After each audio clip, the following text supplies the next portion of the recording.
Welcome back to the HK Rifle Works YouTube channel.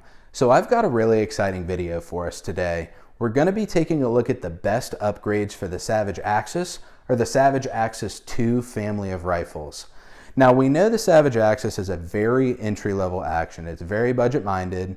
It's, I think, Savage's entry-level action. So what I'm not going to do is I'm not going to say buy a base Axis, put it into the most expensive chassis you can find, put on a Proof Research carbon fiber barrel and a Schmidt & Bender optic up top.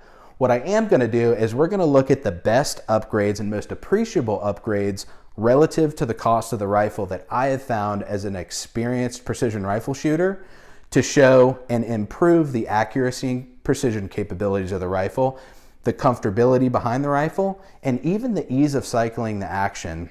Now, what kind of spawned this idea to start this project is I was browsing around and I found this rifle for a price that I just could not pass up. So I ended up picking this up, and generally speaking, when I build my own precision rifles off to the side, I'm generally picking up a custom action, a custom match grade barrel to my specifications and chambered to my specifications. I'll either bed that barreled action in a good precision fiberglass stock, put it in a good chassis, put on some good glass, and I'm off to the races. And that generally turns out to be more of a top shelf rifle to the specifications that I want. But the idea is to take this budget factory rifle and see how good we can get it with cost-minded upgrades, and not completely breaking the bank, but some good cost-minded upgrades. So if you like what you see, make sure you stick around. I'm going to ask, if you will, I'm going to take maybe a different approach to this that you've seen in some other reviews. I may go into some details that other reviewers may not have. So if you don't mind, stick around until the end of the video. Let me know in the comments below what you think. Are you running a Savage Axis? What upgrades have you done? What have you seen yield the best results? And we'll go from there.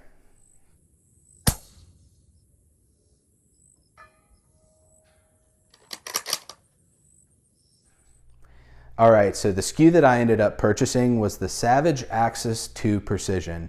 This means that it's sitting in the MDT Oryx chassis right here, and it just so happens to be the first thing that I look at when I'm looking at shooting for precision or accuracy. I really like to have a good precisely inletted stock or chassis system to make that happen. And allow me to explain. So a lot of these factory Axises come in just a general injection molded stock. And what happens is, even though it's torqued to spec, when you shoot, you're shot to shot, your action may not be cradled 100% correctly by that inlet in that plastic stock, and it can move and shift ever so slightly. So what happens is, if you look at your dispersion or your group size downrange, you could see your groups open, shrink, you can see some horizontal dispersion, so on and so forth there. So when I look at shooting and to be the most precise as possible, I really like a good, properly inletted stock or chassis system to cradle and hold my action the best it can, so there's as little or no movement possible here when the action's set in the chassis and torqued to spec. Now, you've probably heard the term glass bedding. This is like cream of the crop. This is glove one-to-one fit. So the action essentially press fits into the bedding compound, and it allows for zero movement. But MDT does a really good job inletting for their actions, even though we know that actions vary from different action to action, if you will. So out of the factory, they don't have the exact same tolerances and dimensions. They can vary slightly. But again, MDT does a really good job of making sure when they cradle the action, it has as little movement as possible, translating to the best groups possible downrange for you. So that's a big plus getting one of these chassis systems. Now, I think Boyd's makes a stock. I think they're only a couple $100. I think MDT actually inlets for this rifle in their field stock. I think that's like a hybrid, so it looks kind of like a stock, but it has some chassis features. And then there is the Oryx, which is, I think it's close to $400, and I think that field stock is closer to $300. So they're not super, super expensive, and the juice is definitely worth the squeeze. So moving on, I really wanted to talk about the back buttstock portion here. There are some really cool features. Just like we talked about proper action to stock or action to chassis fitment, we want to talk about fitting the rear of the rifle to you, our size and shape, as precisely as possible. So we have an adjustable length of pull system, and we also have an adjustable comb height system. So what this allows us to do is be as comfortable and repeatable behind the rifle as possible. So when we get behind the rifle, our head is in the exact same spot. We're not holding, like say we have on like a traditional rifle stock, say we have like more of a chin weld here, we're kind of holding our head in space trying to get behind the rifle. With an adjustable comb, you're able to get behind the scope the exact same every single time, right? So repeatability there. So I like to think, wow, a good proper inlet that cradles your action increases the mechanical accuracy of your rifle, or can increase the mechanical accuracy of your rifle. This in the back here allows you to increase the practical accuracy, or your ability to be accurate behind the rifle. So I won't delve into that a little bit more, but just know this is really, really nice to have when you're looking at shooting for groups or shooting for precision. Moving up with a chassis system, you do get a grip. You can change this out to whatever you want. I'm gonna go with the MK machine grip. I'm pretty sure it will fit this chassis, so we'll see how that goes. Another big plus about moving over to a chassis system, or maybe a stock with a bottom metal, is you get AICS magazine compatibility. A lot of these more budget rifles come with these like either a hinged floor plate, or they come with like a proprietary magazine system that it's just not my favorite. In my opinion, AICS is like the standard. There's so many components for it. There's mags everywhere. It's just a really good system. So it's definitely a plus to have this on board on your rifle. Now moving forward here is you have a huge aluminum barrel channel here, or fore-end, we'll call it a fore-end. So you have this fore-end that free floats your barrel with no problem. I mean, I have a ton of space, maybe a ½ inch or more around my barrel. So I don't have to worry about a cheap, flimsy plastic injection molded stock touching or rubbing against my barrel and pressing my shot off. I have perfect free float here. And I also have M-LOK on the 3, 6, and 9 o'clock. This means I can attach a light, a laser, I can attach Picatinny rail to mount my bipod, I can attach a sling mount, I can attach anything that I want. I can even attach onboard rangefinders and so on with this system. So it gives you a lot of modularity and a lot of different options. So again, this is going to be my first choice for upgrading the Savage Axis. It's not very expensive, and it really does improve the shooting and comfortability behind the rifle. So next, I wanted to move to the bolt system here. So this is probably the biggest point of contention behind the rifle. And what I hear and what I've seen is the biggest issue is on bolt lift, right? So inside this bolt, if y'all aren't familiar, there's 2 springs that operate almost independently from each other, and there's a split ring in between the 2. So as you cock the action, these springs are essentially compressing, and they're rotating against that split ring.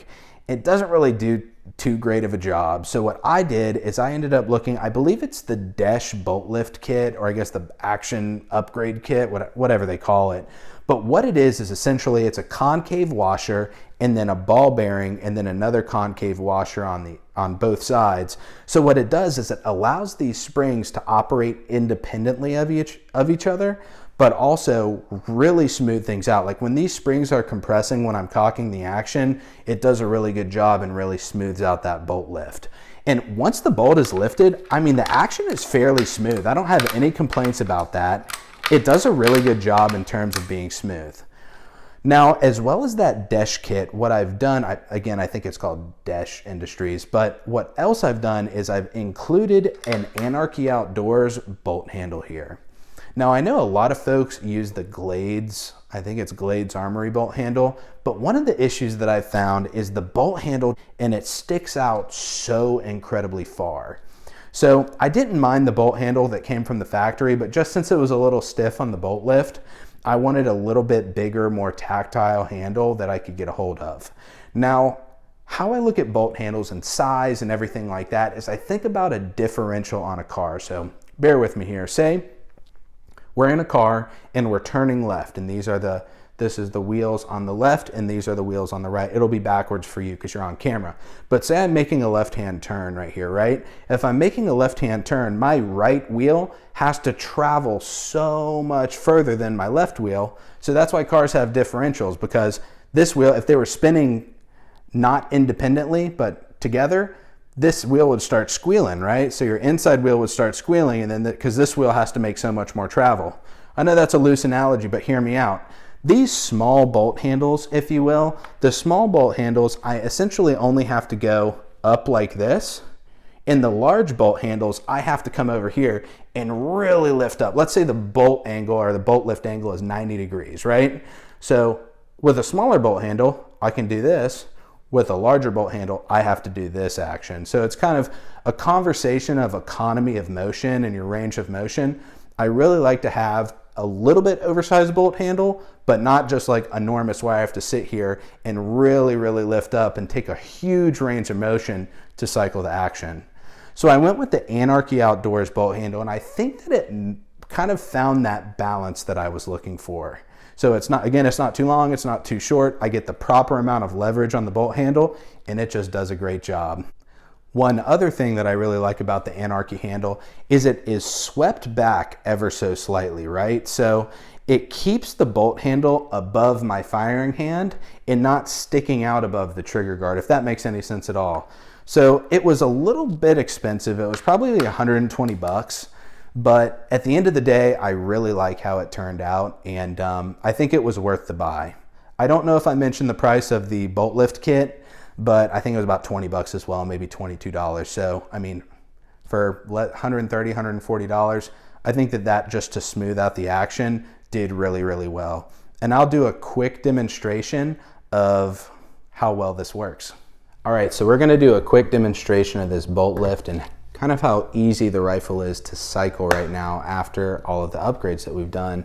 Now, this is the biggest thing that I've seen issues with, is people will have trouble cycling the rifles, especially on the bolt lift. So what I'm gonna do is I'm gonna mount the rifle, and I'm gonna pick, there are a couple stickers on my gun safe, and there's a dead air sticker here that I can see the eye, the dot of the eye. And what I'm gonna do is I'm gonna keep my crosshairs on the eye, and I'm gonna dry fire, and I'm gonna cycle this rifle. And what I'm gonna do is I'm gonna keep my crosshairs as close to that eye as possible and cycle the action without disrupting it. So let's do it.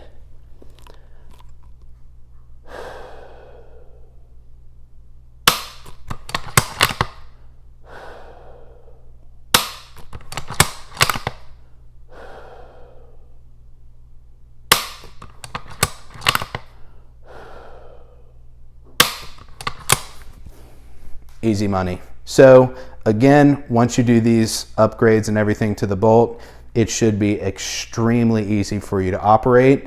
And to be honest with you, it actually brings the feel up almost better than a factory action, like your run-of-the-mill factory action. So I've been really impressed with the bolt kit and everything that's gone along with it.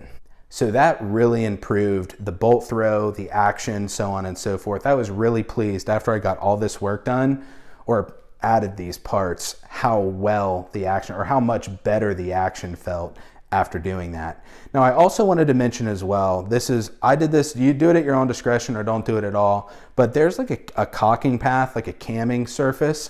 I just took a little bit of polishing compound and I polished that just to kind of help that the action cam over and caulk a little bit easier. Again, if you feel comfortable, do it. If not, maybe take it to a gunsmith or do it, or just leave it, to be honest with you. It probably didn't do too much, but I ended up doing that, and maybe it helped, maybe it didn't, because I did everything at once.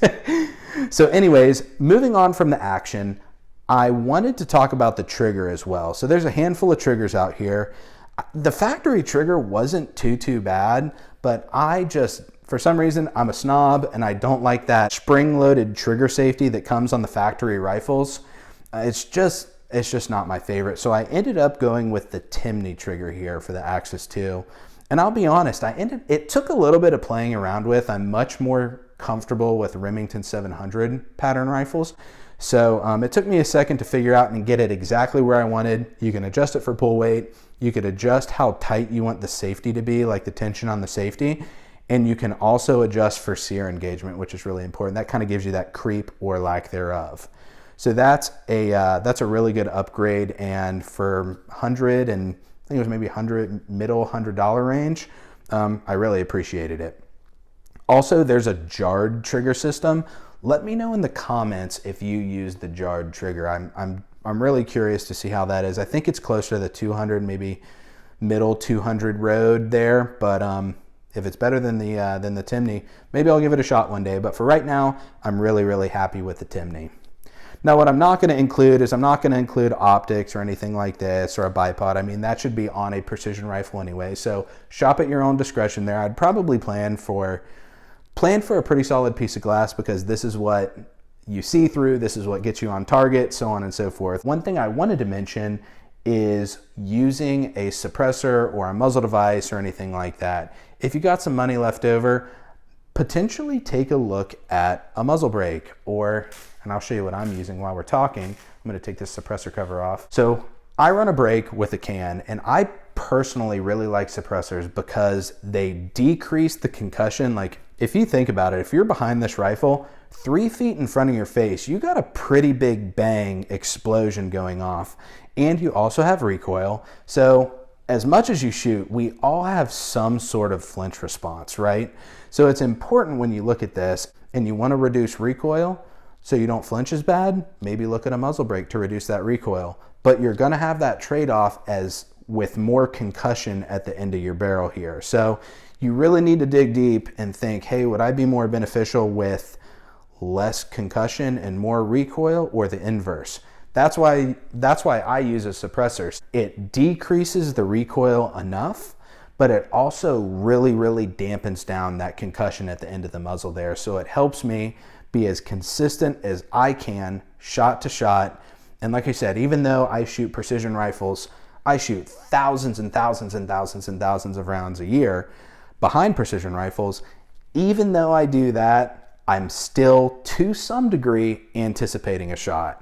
So anyways, I hope this was a semi-decent overview of this rifle in terms of some of the things that I've done. It carried on a little bit longer than I wanted to, so I apologize about that. Again, if you wouldn't mind, let's have a conversation down below. Are you shooting in a Savage Axis 2 Precision? What upgrades have you done to your rifle? What do you think has been the most beneficial? Let's talk about it down there. But again, thank you so much. Tell your friends, tell your family, tell your dog I said hi, and we'll see you in the next one.